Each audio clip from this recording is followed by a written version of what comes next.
For those of you who saw my live reaction, thanks for jumping on board for a couple of hours. I do appreciate it. I said in my live reaction, that wasn't a bad basketball game if you have no rooting interest. If you're just a person watching the game randomly and you're checking it out and you're watching this was the first WNBA game you ever saw, you'd walk away pretty damn impressed because you saw teams that made buckets tonight. I mean, the Indiana Fever shot 56%, 47% from three. The Atlanta Dream shot 54%, 39% from three. It was a very athletic game tonight in terms of pretty good tempo in this game, really good overall shooting in this game. But if you had rooting interest in this game, you walked away disgusted if you were an Indiana Fever fan because that was some of the worst basketball I've ever seen in my life on the defensive side of the ball. Defensively, the Indiana Fever are probably the worst team in the league. They flat out suck defensively. And I mean, they suck. I said after that last Atlanta Dream game that the Fever won 83-71, I said that was some fool's gold because there's no way in the world the Atlanta Dream players will shoot that way again. You asked what am I talking about? Well, Alicia Gray was 5 of 18. Jordan Canada was 4 of 12. And Ryan Howard was 2 of 9, combined 11 for 39. That would not happen again. And in that game, even Angel Reese was 4 of 9, took 9 shots, 10 boards. So she was quiet for the most part herself. And then I said, don't expect to see that again. So you better be ready to play.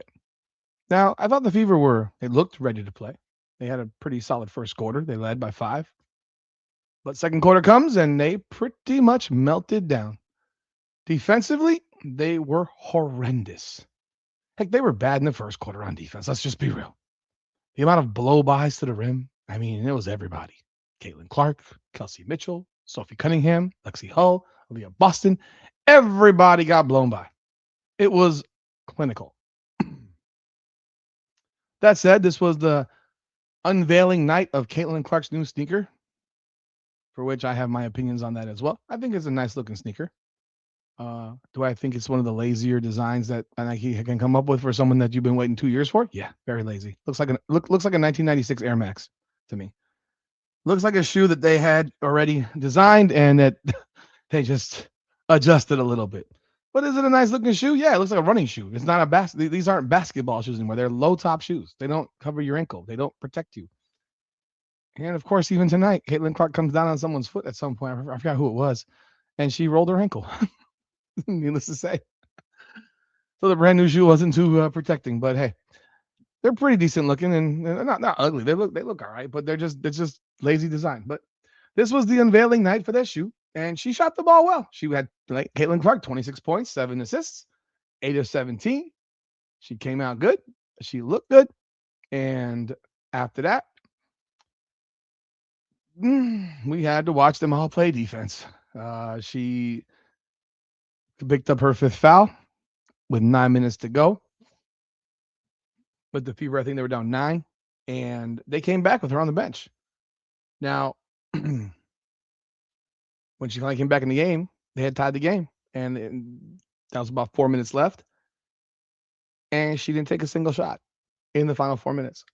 Not one play was called for her. Every play was run for Kelsey Mitchell. And the Fever Blue had come back from 9 down, tied it 95 all, and ended up losing 108-101 to the Atlanta Dream.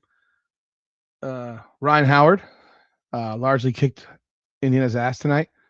She had 16, 6 of 12, but it wasn't that. It was all the things. She did everything. She had 6 assists. She was involved in steals. She picked Caitlin Clark's pocket twice early on in the game. And she was involved in every like loose ball play. Every critical play, it seemed like Ryan Howard was a part of it. And then she had a couple of buckets at the end to basically seal the game and put it away. Now, there's so many things to unpack from this game. that are really, really frustrating. I forgot. Welcome back, everyone, to another edition of Indiana Fever Unfiltered, powered by Come On Now, the podcast. Like, subscribe, follow, hype the video, leave your comments. I want to hear what you got to say about Stephanie White. Angel Reese had 4 fouls with 5 minutes to go in the second quarter. Angel Reese played 11 minutes in the first quarter. First half, she had 8 points and 5 boards, I believe it was. Angel Reese had 4 fouls. She sat on the bench with 5 minutes to go in the first half. She sat on the bench with 5 minutes to go in the first half. Angel Reese finished the game with 21 points, 11 rebounds, 8 of 14 shooting. Angel Reese finished the game with 4 fouls. I don't know how it's humanly possible that a player like Angel Reese, who plays the way she does, can have 4 fouls in the first 15 minutes of the game and then not commit a foul at all over 18 minutes of action in the second half. She played 18 minutes in the second half. She did not commit a single foul. You may ask why that is. Well, it's because Stephanie White's a moron. Stephanie White's a moron. How do you not put Angel Reese in actions at all in the second half? The first 5 plays should have been run to whoever the hell Angel Reese was covering. Quite honestly, if I was Stephanie White, what I would have done is I would have put Aaliyah Boston on the court with 4 guards, and I would have forced Angel Reese to be in action. And I would have made Atlanta make a decision. Are you going to put Naz Hillman on Aaliyah Boston and have Angel Reese guarding a guard or a small forward? Or are you going to move Angel Reese to Aaliyah Boston? Either way, I'm good. Why? Because if they move it to Aaliyah Boston, well, I'm going to dump the ball in the paint to Aaliyah Boston every time, as long as it takes, because I'm going to get her out of the game. Or if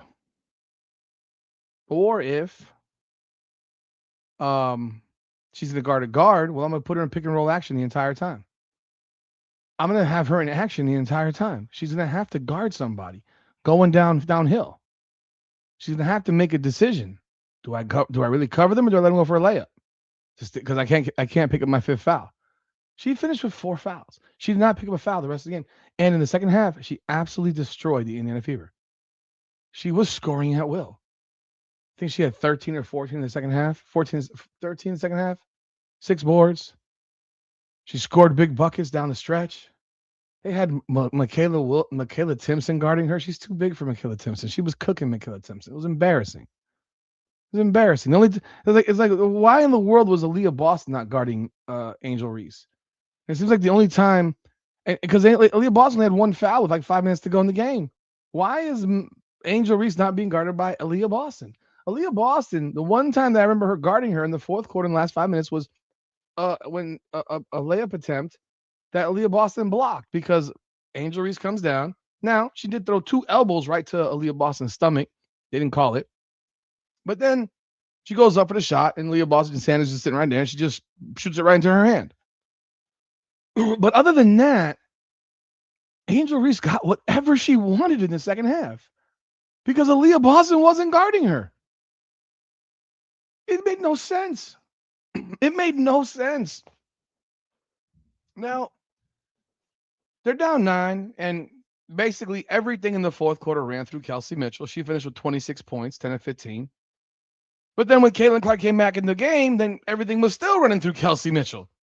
Everything ran through her. Nothing, like it was like they decided, it's like all of a sudden Stephanie Weiss decided, well, we're not going to run anything for Caitlin Clark. We're going to run everything for Kelsey because she caught a little bit of a heater, but then the heat wore off and they end up losing.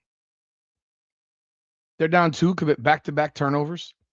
Michaela Timpson tries to do an entry pass from the corner that she overthrows in the paint to Aaliyah Boston gets stolen. Then the next possession, Aaliyah Boston gets called for an offensive foul. So back-to-back turnovers. And that pretty much was the ball game. I mean, that's really what it was. There was a lot of points. People made buckets. Caitlin Clark early was great. She had 17 in the first half. Now, she missed 4 free throws. There was a spot where she missed 3 straight free throws. Like, what is going on here? She's missed 4 free throws in her last, I think, two of her last 2 games, two of her last 3 games. I don't know what's happening with her at the free throw line. A little frustrating, to say the least. Not understanding what's happening, really, what's going on there. But She missed 4 free throws again. I thought her defense was terrible on the ball. Awful. Like, I thought it was awful. And people can get mad and say whatever they want. I thought it was bad. She was not moving her feet. But nobody in this team seems to move their feet. Nobody.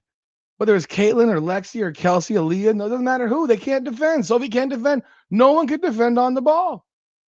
Nobody. Raven Johnson plays 3 minutes. You're playing a guard-heavy team, but Raven Johnson can't get on the floor to at least play defense? You gave 14 minutes to Ty Harris? Sophie Cunningham has 12 points off the bench. She goes 4 or 5. Aaliyah Boston goes for 23 points, 8 boards. So you got 56, you got 52, you got 75 out of your 3 best players, and you lost. I've said before that if Atlanta plays their best game and Indiana plays their best game, Atlanta's going to win. Why? Because Atlanta's better. People don't want to hear it. Atlanta's better than them. So you need Atlanta to not play their best game to beat them. Because I thought Indiana played close to their best game as a team. 56% from the floor, 47% from 3. I mean, that's pretty good. Now, the turnover bug, it bit. It bit. 17 turnovers. Caitlin had 5. At least 3 of them ended up in points the other direction on breaks. Because there's different kinds of turnovers. There's turnovers that are dead ball turnovers. There's turnovers that are steals. And those steals can turn into buckets. And they did a lot tonight. They gave up 20 points off turnovers. Now, again, the question becomes, is it coming off of action? If it's coming off a dead ball, or is it coming off of a live ball, a live ball turnover? Now, a lot of them were live ball turnovers that ended up in points. I got rebounded 30-25. Got beat on the offensive glass 9-5. This team isn't tough enough, man. They're not physical. They're soft. They lack heart. They lack passion. And Stephanie White doesn't put them in a zone. She doesn't put them in a zone because they're getting cooked on the, I mean, whether it was Ryan Howard or Jordan Canada or Alicia Gray, they were blow-bys the whole game. Blow-bys all game long on everybody. Caitlin Clark picked up a couple of fouls that some people thought were questionable. Of course, Stephanie White does not challenge them, but she challenges a call on Sophie Cunningham that was a foul on Sophie Cunningham. It was. She grabs Ryan Howard's shoulder and pulls her down. Now, could you have argued that Ryan Howard kind of ran through Sophie Cunningham on that? It was a loose ball for a jump ball. Could you argue that she ran through her? Yeah, you could argue that, but had they called it on Ryan Howard, I don't even think that a review would have overturned it for her, because it was a bang bang. But you clearly saw Sophie Cunningham's hand on Ryan Howard's shoulder, pulling her down to the ground with her. It's a stupid challenge, because then at the end of the game, with 9 minutes to go in the game, and Caitlin Clark picks up her 5th foul on a drive by Canada where she gets called for a foul. I have to say this again and again. Just throwing your hands up in the air, Caitlin, is not defense. Just running next to a player and riding that player with your hands up does not mean it's defense. It does not mean you didn't commit a foul, because you can always commit fouls with your body. And I think that's where that call got made, was on the body. But again, you didn't have an opportunity to challenge it because Stephanie White had blown her challenge on another stupid play. This is what Stephanie White does. She blows challenges on stupid plays that make no sense. And she's usually wrong. And quite really, I wouldn't have even sat Caitlin in with 9 minutes to go. I wouldn't have sat her. I would have left her in there. Because once you sat her for 5, when she got back in the game, she was basically not in the game. I mean, if nothing was going to get run for her, you're not going to push tempo, you're not doing anything, you might as well have kept her on the bench. The Indiana Fever lost the game 108-101. They gave 108 points to a mid-level offense. This is the 5th time they've given up 100 points in the game. This is the worst defense in basketball. They can't defend for shit. Like, when I say they can't defend for shit, they can't defend for shit. I don't know why that woman will never put them in a zone. I have no idea. Can they play a 2-3, a 1-3-1, a 1-2-2, a 3-2? What in the world? Because I can tell you right now, there isn't a worse defense in the league than them. They are awful on D. Like awful. I'm just going through the teams right now to just see if anyone else has given up 100 points 5 times this year. And the only other team that's done that is Toronto. 1, 2, no, yeah, 1, 2, 3, 4. Yeah, so the only other team, the only team that's done that this year is Toronto. Like that's royally bad defense, folks. And there's no answers. They'd rather spend their days at the end of a game shooting half-court shots. What do they do in practice? What does this team do in practice? I mean, absolutely nothing. They don't do shit in practice because this team looks worse and worse every time on defense. And I'm telling you right now, without any hesitation in my mind, this woman doesn't know what she's doing when it comes to this team. This woman does not. Stephanie White doesn't have a clue when it comes to this team. She can't figure shit out. She cannot figure anything out with this team. Nothing. And it's just gotten to the point where it's like, whoa, what's next? What's next? 101 points, you lose? You shot 56% from the field and 47 from 3, and you lost? You lost to what? When they make no adjustments, and it's the same crap. It's the same shit every game. It's the same shit. They've fallen to 9-6. They're going to play Atlanta again on Saturday in Atlanta. It ain't going to get better, in my opinion. Atlanta's going to do the exact same thing it did tonight. And they're going to force Stephanie White to do something different. And if she doesn't do anything different, the result is going to be the same. You cannot possibly expect to go to Atlanta and shoot 56 and 47 from the field and from 3. You can't expect it. This shit is bad basketball, folks. It's really awful ball. I mean, they missed layups in the first half like crazy. They can't stop fouling. They turn the ball over like a hot potato. And I'm telling you right now, Caitlin Clark's inclusive on this one, folks. You cannot constantly forgive the turnover bug. People act like I forgive it all the time. No, I don't. I am not forgiving the turnover bug. She commits turnovers that are unacceptable. Having your pocket picked twice in the first quarter, that's embarrassing. Like you're being that weak with the ball that they just picked your pocket like you're not even there. And both times it ended up in buckets. It's ridiculous. Where are the screens up there? But she got to be more physical with the ball. Period. They can't guard anybody, bro. They can't guard anybody. They turn it over. Steph White doesn't know how to use a challenge properly. Caitlin goes for 26 and 7 through 3 because she didn't score or do shit in the fourth. She didn't do shit in the fourth.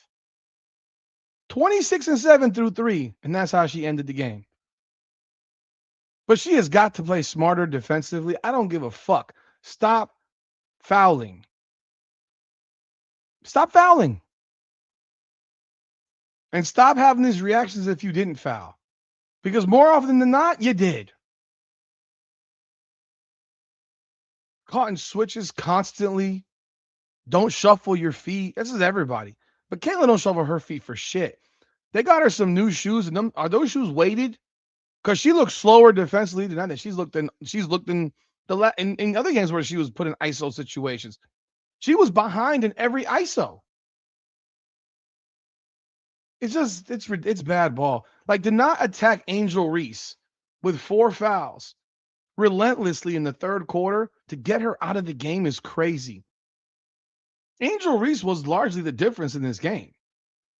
Although I thought Ryan Howard was their best player out there, Angel Reese provided a spark that they didn't have, and they were still winning at halftime.